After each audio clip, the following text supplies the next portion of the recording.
ভাৰতবৰ্ষ কোনো সংবিধানৰ দ্বাৰা চলা নাছিল। ভাৰতবৰ্ষ চলিছিল সংহিতাৰ দ্বাৰা। ব্ৰিটিছে যেতিয়া ভাৰতবৰ্ষক এৰি থৈ গ'ল তাৰ পিছৰ পৰাই ভাৰতবৰ্ষ সংবিধানৰ দ্বাৰা পৰিচালিত হ'বলৈ আৰম্ভ হ'ল। গতিকে পৰম অহংকাৰী ৰাৱণ, আমি তাতে আছিলোঁ, তেওঁৰ ৰামচন্দ্ৰৰ লগত তেওঁৰ এটাই মাত্ৰ তুলনা নহয়, সেইটো হ'ল কি যে তেওঁৰ অহংকাৰী আছিল আৰু প্ৰভু ৰাম নিৰহংকাৰৰ মূৰ্তমান প্ৰতীক।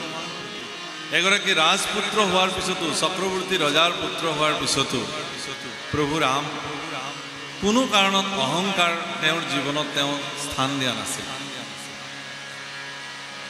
তেওঁ এনেকুৱা এটা বংশত জন্ম হৈছিল যি বংশত সৰ্বদা সেৱাৰ মনোবৃত্তিৰে তেওঁলোকে প্ৰজাবৎসল হিচাপে জগতত নিজক প্ৰতিষ্ঠা কৰিছে। মই এটি উদাহৰণ দিওঁ আপোনালোকক। এদিন চক্ৰৱৰ্তী মহাৰাজ দশৰথ আৰু কুলগুৰু বশিষ্ঠ একেলগে বহি কথা পাতি আছে, ৰুদ্ধদ্বাৰ বৈঠক।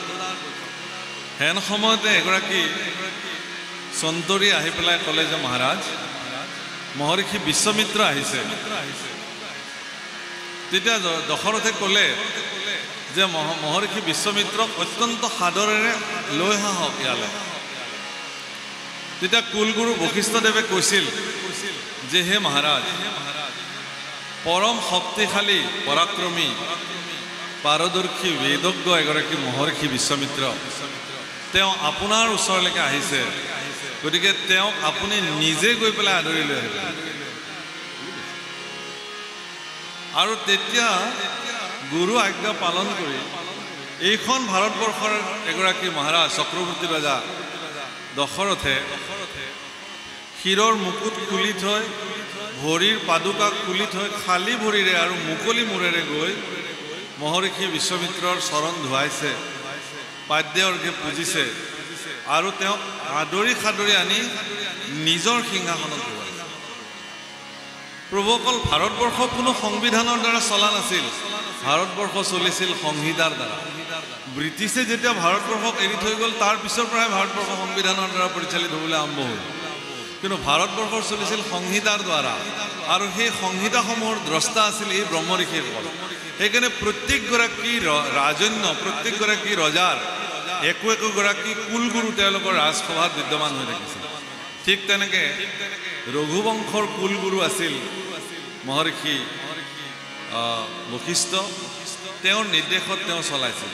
যিকোনো আপৎকালীন স্থিতিত, যিকোনো বিপদৰ সময়ত তেওঁলোকে কুলগুৰুৰ পৰা পৰামৰ্শ লৈছিল, আৰু সেই ধৰ্মজ্ঞ পুৰুষসকলে যি উপদেশ পৰামৰ্শ দিছিল সেইমতে প্ৰজাবৎসল ৰজাবিলাকে প্ৰজাৰ হিত সাধন কৰি ৰাজ্য শাসন কৰিছিল।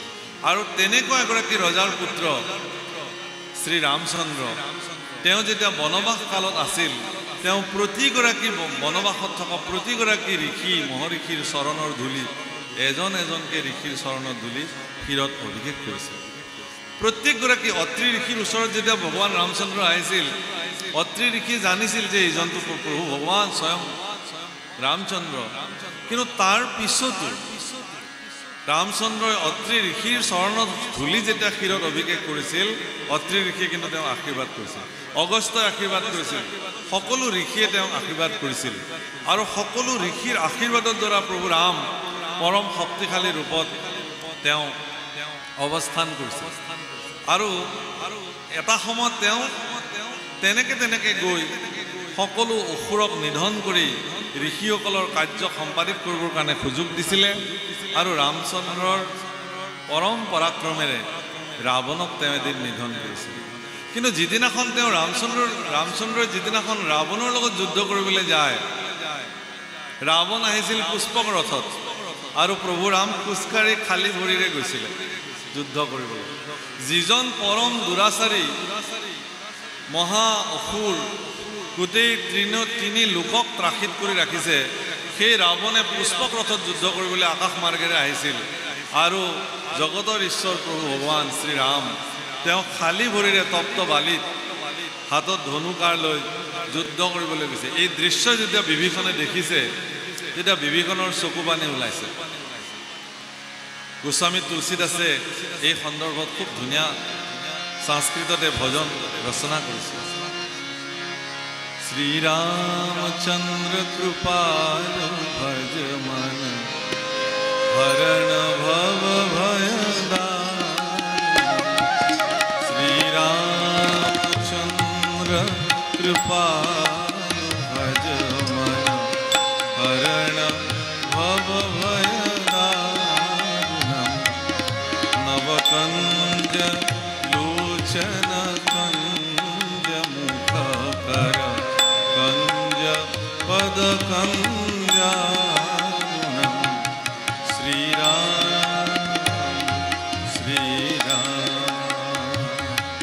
নবকঞ্জ লোচন যাৰ চকুহাল পদুম ফুলৰ দৰে কঞ্জ মুখখন পদুম ফুলৰ দৰে হাতখন পদুম ফুলৰ দৰে আৰু চৰণ যুগলো পদুম ফুলৰ দৰে বিভীষণৰ হৃদয়ত বৰ আঘাত লাগিছিল হে ভগৱান তোমাৰনো এনেকুৱা বিচিত্ৰ লীলানে পদুম ফুলৰ দৰে সুকুমল চৰণ যুগল খালী ভৰিৰে তুমি দুৰাচাৰী ৰাৱণৰ লগত যুঁজিবলৈ গৈছা তপ্ত বালিত খোজ থৈছা সেই তপ্ত বালিয়ে তোমাৰ সুকুমল চৰণ যুগল কিমান তাপিছে দহিছে সেই তাপ সেই দুখ এগৰাকী ভক্ত হিচাপে বিভীষণে হৃদয়ত যেন সেই তাপ ভজ দীন বন্ধু দীনেশ দানৱ দৈত্য বংশনিকন্দনম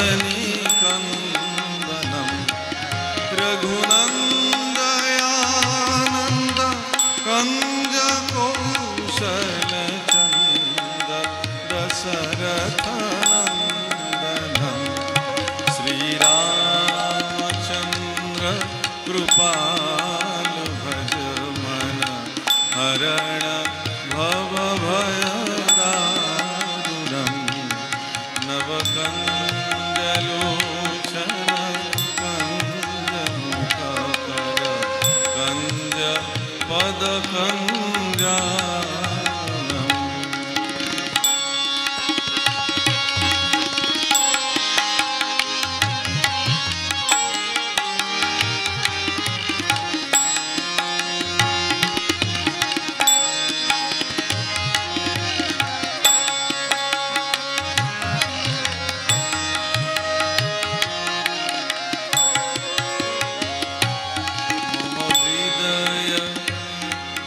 মম হৃদয় কঞ্জনিবাস কুরুকা মাদি খলদল মই এই পদফাকি এই কাৰণে গাইছো গোস্বামী তুলসীদাসে কি বুলি কৈছে মম হৃদয় কঞ্জ নিবাস কুৰু হে ভগৱান মোৰ হৃদয় পদুম ফুলত তুমি আহি নিবাস কৰা খুব ধুনীয়াকৈ কৈছে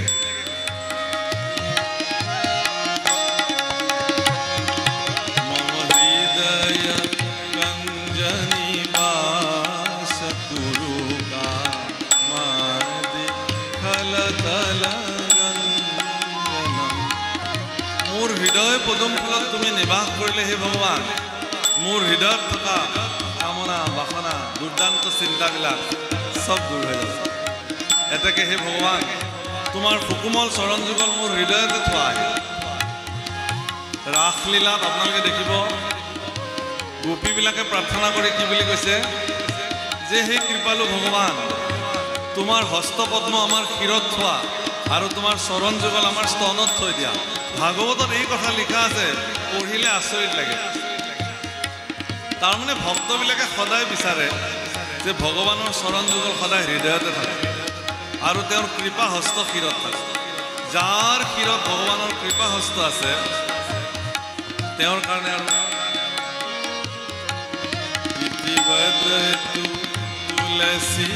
তুলসীদাস শংকৰ শেষ মুনি মনোৰঞ্জনম মম হৃদয় কঞ্জনিবাস কুৰুকা মাদি খলতল গঞ্জনম শ্ৰীৰাম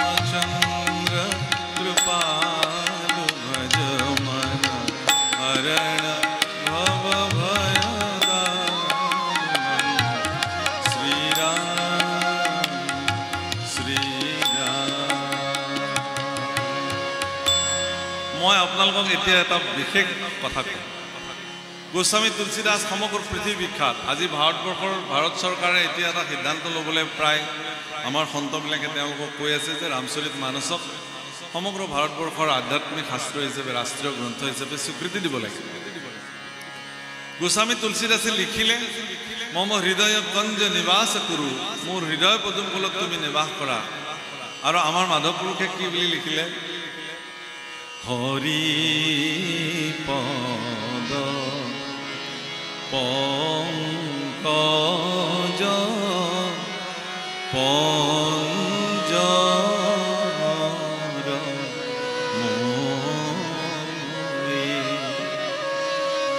তামৰ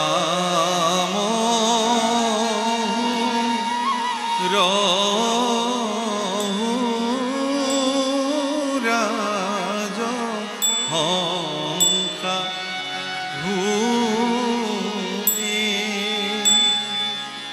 হৰি পদ পংকজ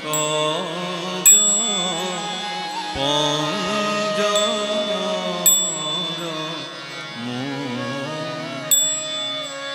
গোস্বামী তুলসীদাসে ভগৱানক ক'লে তুমি মোৰ হৃদয় পদুম ফুলত আহি নিবাস কৰা ভগৱান আৰু মাধৱ পুৰুষে কি বুলি ক'লে হে ভগৱান তোমাৰ চৰণ পদুম ফুলৰ পিঞ্জৰাত মোৰ মন হংস গৈ আবদ্ধ হৈ থাকক যাতে ই কলৈকো যাব পাৰ্থক্য বহুত ডাঙৰ যে মোৰ